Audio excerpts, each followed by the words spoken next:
Samantala, Luzon Grid nasa ilalim ng red at yellow alert status ngayong araw May 29 habang transmission outages sa Luzon Grid bumaba pa raw ayon sa NGCP.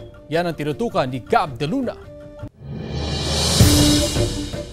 Muling itinaas ng National Grid Corporation of the Philippines o NGCP sa yellow alert at red alert status ang Luzon Grid ngayong araw, May 29, 2024. Nasa red alert ang Luzon mula kaninang alas 2 hanggang alas 4 ng hapon. Mula alauna naman hanggang alas 2 ng hapon at alas 4 hanggang alas 5 ng hapon na nakataas ang yellow alert status sa Luzon Grid.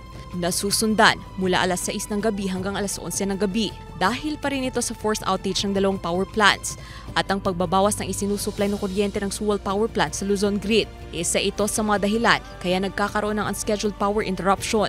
Ayon sa National Grid Corporation of the Philippines o NGCP, sanhi ito ng manipis na supply ng kuryente kumpara sa demand. Maski nakatakbo na ho lahat ng kapasidad sa sistema ng NGCP, kulang pa rin po. Kaya nagde-declare tayo ng red alert. Sa kabila nito, iginiit ng NGCP na bumaba ng 79% ang transmission outages sa buong Luzon kumpara noong ito'y pinapatakbo ng gobyerno. Sa power session na isinagawa sa Luwag City, Ilocos Norte, idiniin ng NGCP na malaking tulong ang responsableng paggamit ng kuryente para hindi maranasan ang manual load dropping. Malaki kasi yung mga plant na naka-off ngayon.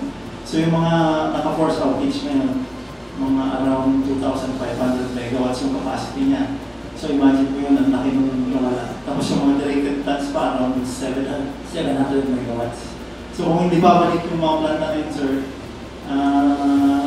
may posibilidad na tuloy-tuloy yung red alert natin. At saka yung possibility na magkaroon ng manual dropping, malaki pa rin siya. Kasama si Reynold Velasco, Gab De Luna, 1 North Central Luzon.